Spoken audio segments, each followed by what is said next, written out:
Well, what a fabulous day. We've still got the sunshine with us. It's warmer here than some places in Spain and southern France.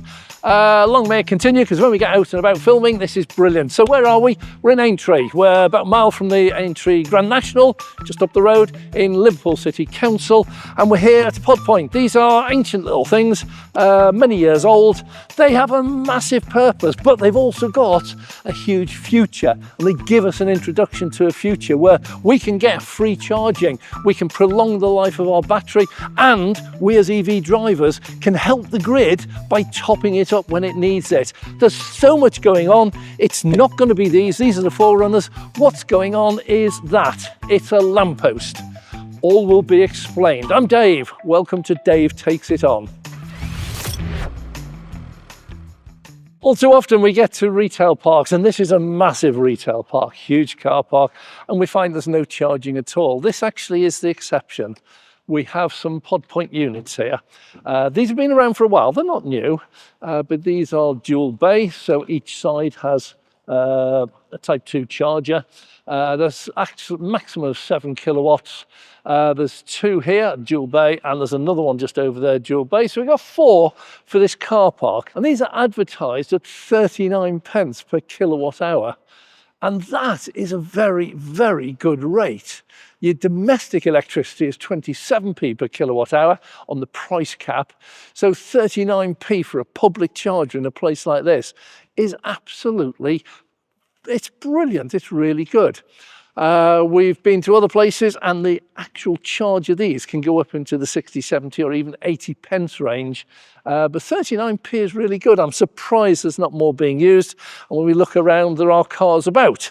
So not a huge demand here, but they're here. But these introduce a totally new way of thinking to how you fuel your car. All of us have driven petrol, or virtually all of us have driven petrol all of our lives, petrol or diesel, so we know exactly what's involved in that.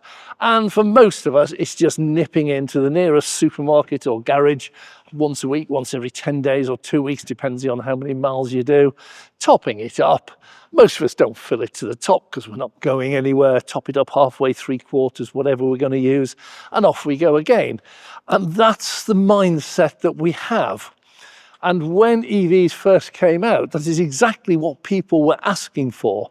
They want to be able to do the same. They want to be able to just pull their EV into a charging point, 5 or 10 minutes, top it up, and be on their way.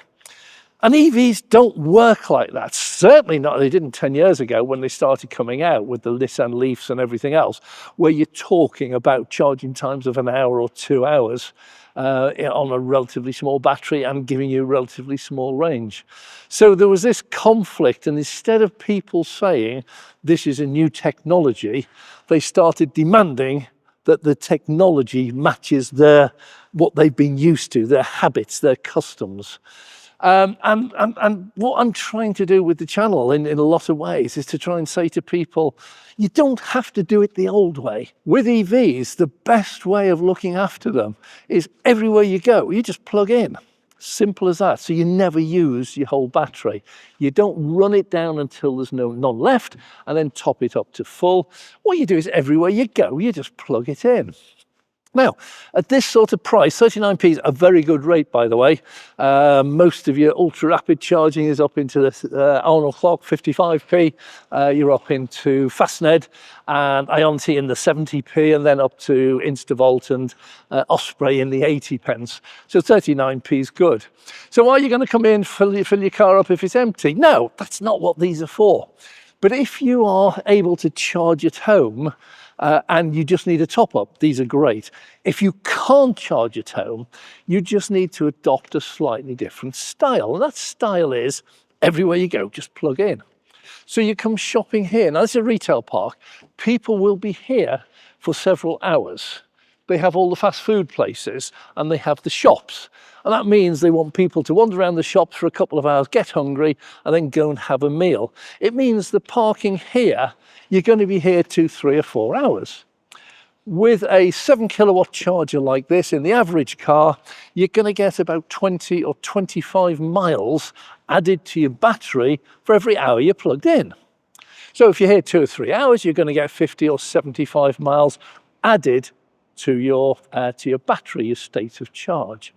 Now, assuming at this point you can't charge at home, we now look at the figures. The average motorist, according to the government, is doing just 20 miles a day, and in 1 hour you can put 25 miles back in. That's a sensible price. So what we have here is, if you are, for example, coming here once a week, plug it in for a couple of hours, that's a couple of days worth of driving. If you go to your local supermarket and you do a shop, most of us spend about an hour in a shop when we're in the supermarket doing a big shop, and you can add another 25 miles. If you go to a fast food place, a fast coffee place, or a fast burger place, a lot of those have chargers outside. And while you're having your ready meal, or ready meal, it's not the ready meal, is it? It's a kid's meal. Whatever it is you're having, if your car's plugged in and topping up, it just means that in an average week, you never let the car go down to empty before you have to fill it. Because every time you stop, you're topping it up. You don't stop to charge, you charge when you stop. So if everywhere you go, you stop and you charge, it doesn't take any time out of your day whatsoever. So you might be plugged in 2 or 3 hours in a day in various places, but you're not sitting waiting 2 or 3 hours in any of those places. It's just totally in the background. You stop, you plug in, you walk away, you do whatever it is you were going to do, you come back, you unplug, and off you go again. Different mindset. And this is what people are having difficulty adapting to. They're still demanding, oh, we want them to be able to fill up in 5 minutes. You don't. You want to have one of these everywhere you go. We're seeing an awful lot. We're in Liverpool, obviously, Aintree, the home of the Aintree race, the Grand National. And what we're finding is the Liverpool City Council is hugely, hugely pro EVs. And we were at the Power Up event they had, which was all the manufacturers came, and there were about 50 or 60 different cars. They were doing test drives and everything. The leader of Liverpool City Council was there, as were people from the Energy Savings Trust and a variety of other sources. And one of the ones we saw there was a company called Ubitricity. And I think most EV drivers will already know or be aware of that name. It is a fast charger installation organisation. It works in conjunction with Shell Recharge for doing the street side parking, street side EV chargers. And what we were looking at there was some of the Lampost installations they're doing. See, this one, you need a dedicated power supply to it. Somewhere or other, there'll be a cabinet and someone has dug underneath the ground to put this one in. What a lot of people are ignoring is this, and this is a lamppost. And in the day when this was put up, it would not have LED lighting on it. It would have had ordinary, say, sodium lighting or whatever it is, but quite high power lighting. So inside there is a really interesting power supply. And what Ubitricity were doing when we met them in the Power Up event in Liverpool, they are converting all existing lampposts one by one into chargers. And you put a charger in there. They typically range about 5 kilowatts. These are 7, so they're a little bit smaller. And they can put one of those on every lamppost. So in a car park like this, rather than digging it up, getting in the D&O, putting in a substation and putting 10 or 20 of these, all you do is just go to each of the lampposts. And I don't know how many, I'm not going to count them. There must be 20, 25 here. I can see just on this bit of the car park, and there's more beyond. So if each of these 25 lampposts each has one, that's going to give you 20 or 25 chargers. Now, to put a charging location in here with 10 or 15 of these to give the same number of chargers, you're going to get involved with the D&O, you're going to get involved with substations and power cables, digging up the car park, underground, everything. Whereas if you can just go to one of those, cut a hole in it, nick it, tap into the power, put a charger there, you're gone. Now we're living in an age of AI, artificial intelligence, and that's now being applied to EV chargers. So when we were talking to Ubitricity in the Liverpool Power Up event, what they were saying was if they take a lamppost like this one, for example, they slap in a 5 kilowatt charger. It's not the end of the world in terms of power. It's not going to drain the site or anything, because in the days when they used to have sodium lighting, they would have been pulling a huge amount of power for that as well. They've now got LEDs, so there's loads of power inside there. The power is managed on an artificial intelligence, so it's intelligently managed.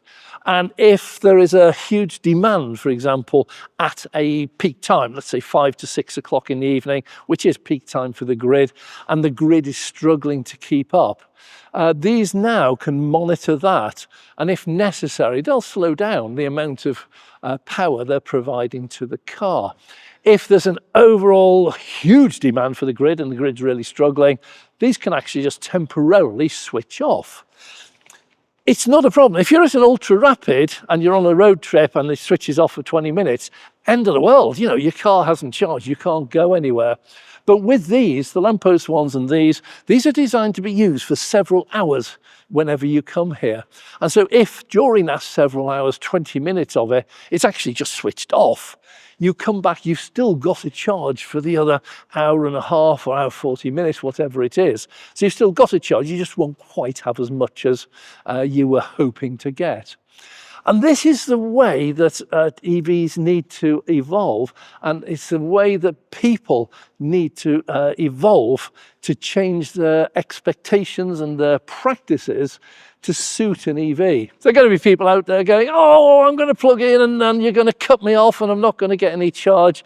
Yeah, that's not actually going to happen, because you're going to be here for several hours, and we're talking about cutting off, if necessary, for just a few minutes. But let's switch that round and look at the benefits. If you have to guarantee the power to these from a separate substation and a separate control box and everything, then the CPO, in this case Pod Point, is going to be paying the grid this. When we were interviewing Evive, they were saying that they're talking about £20,000 just as a payment to say, please, we've signed up, you've given us the ability to take power, but if we want to use it, we've got to pay you this bonus, this blackmail, so we can get our power. Lampost won't have that. They are individual ones. They've all got their individual feeds. So the advantage is that the CPOs who are running these Lampost chargers don't have to pay these extortionate, exorbitant fees to the DNO. And that does allow them to offer the electricity to us at a cheaper rate. Now, we're not talking about giving it away free. These are commercial organisations that will work in conjunction with the council, and the council will get involved in the planning and everything else. So there is a cost involved, so they're going to have to make money, but it does mean that they don't get hit with these extortionate fees that some of the other CPOs are being targeted with at the moment. Now, as is so often the case, people think far too small, and they're thinking, oh, big deal, I come here, plug in for a couple of hours, get a nice trickle charge at a nice cheap rate. Wow, that's nothing. What people don't look at is what's happening in the background. Now, there's an awful lot happening with the grid, and there are people out there running around, chicken little, sky's falling in, grid can't cope.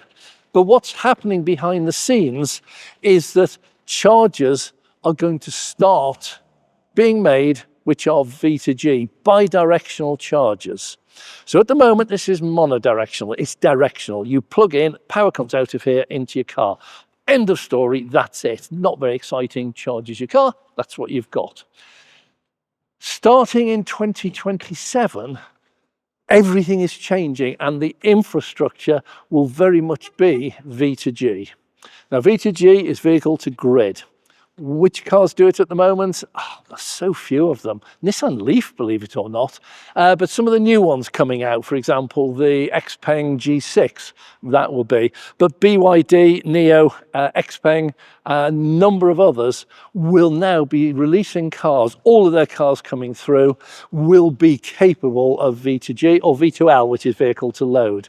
But the starting is what they call bidirectional charging. V2G, if there was a car plugged in here at the moment and there's loads of sunshine, the solar farms are pumping electricity into the grid, this can charge the car up in the normal way. Absolutely no problem. Let's get back to our peak time. All of a sudden, peak time on the grid, they can't provide enough power to get to these. And that's not a problem, because what can happen is the battery in the car that's plugged in here can now release some electricity back through the charger, back into the grid. So these are acting like grid-connected battery storage, and these are going in all over the place. So what we have, if we have here 20 or 25 cars, each with a 20, 30, 40 kilowatt hour battery, nobody is talking about taking it all out. That's never going to happen, because you need to be able to drive and drive home. So you set a limit on it. I want to hold this back for me. Whatever you do, don't take more than that. But the rest of the battery, do with what you want. So while the sun is here shining and the solar farms are pumping out electricity, you top up that bit which is available.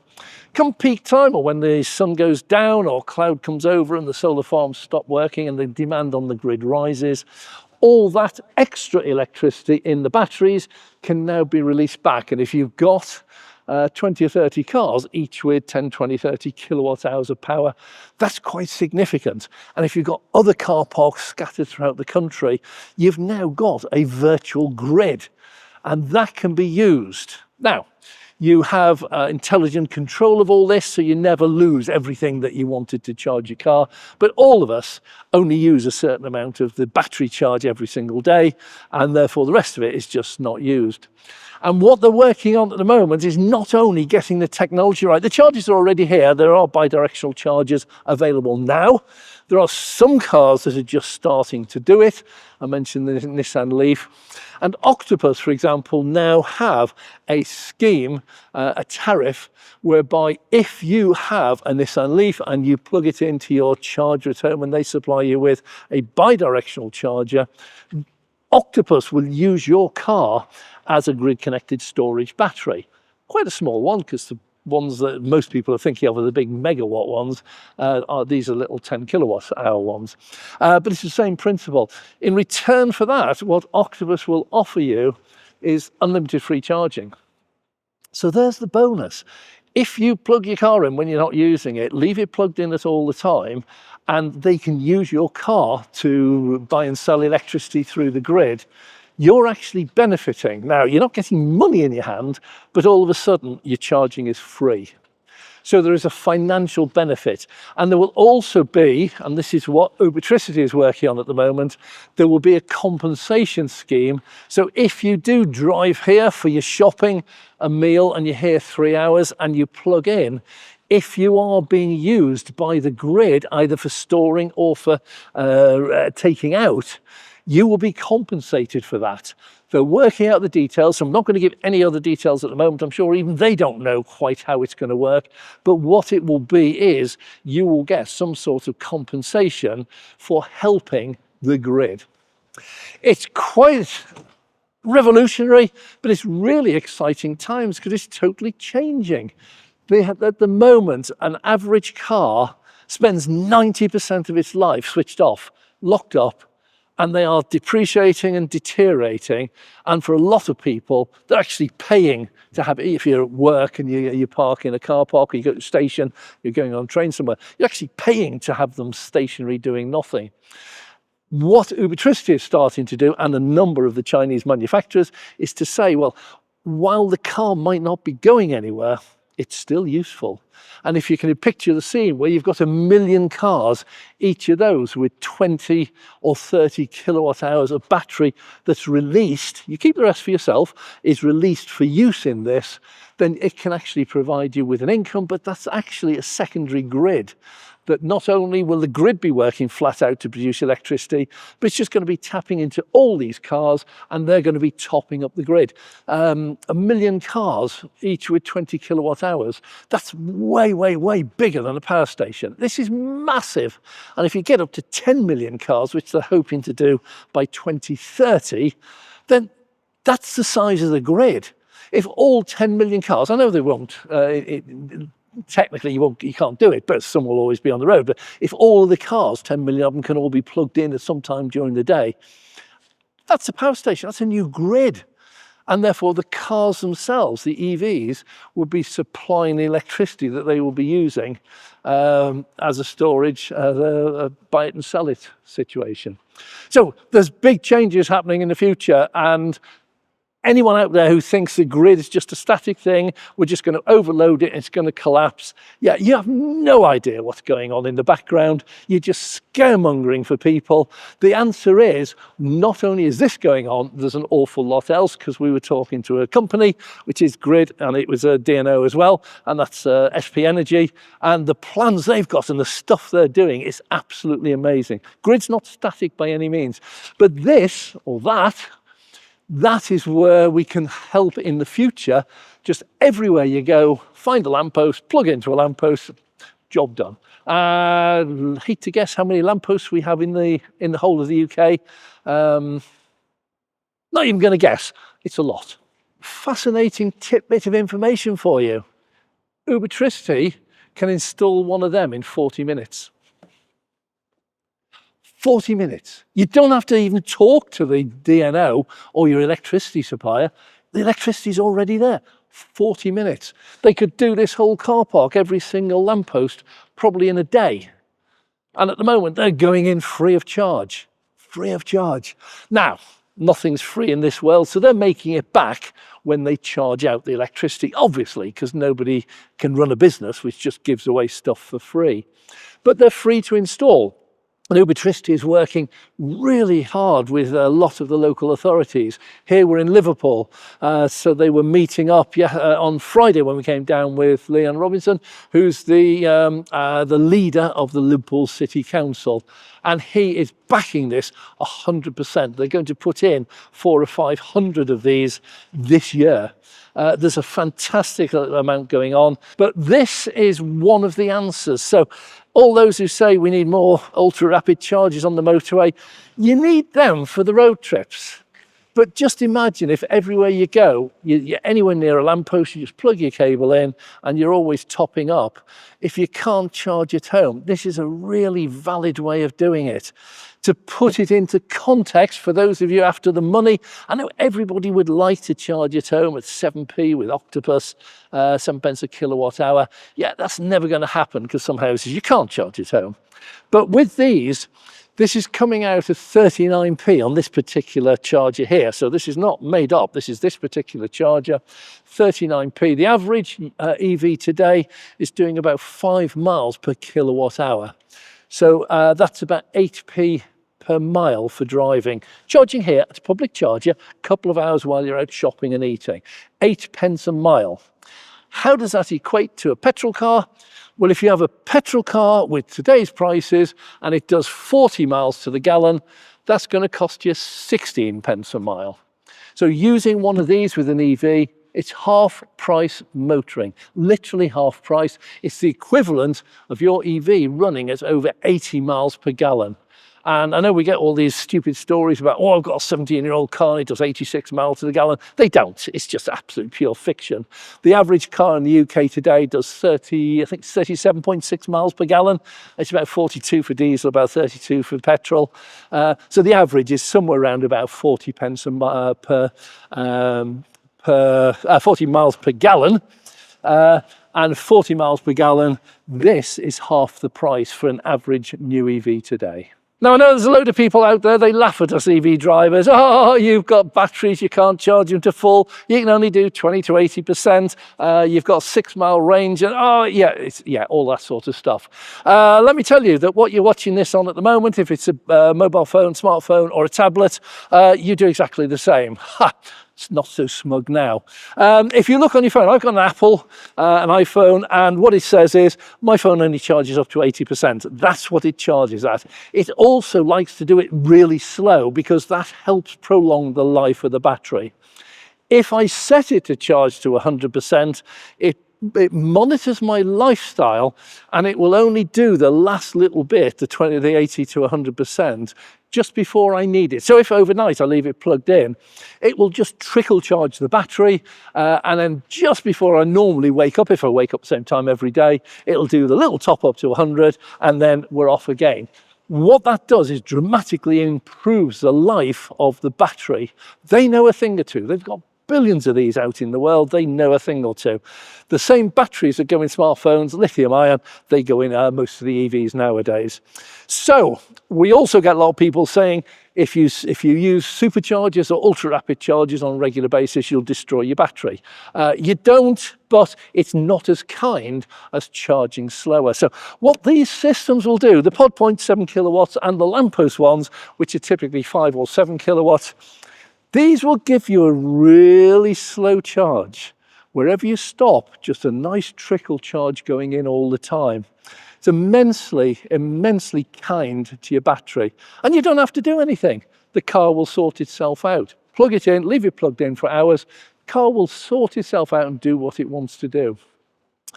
The other big advantage, if you're now doing this, and we have bi-directional charging, which is coming in 2027, then what you're going to be doing is you're going to be helping the grid. Instead of your EV being a drain on the grid, you're now going to be using your EV to contribute back into the grid. So on a day like today, if the demand on the grid suddenly rises and you're plugged in here, and if this was a bi-directional charger, all the cars in the car park would just start pumping a bit of electricity back into the grid. So we're helping the grid.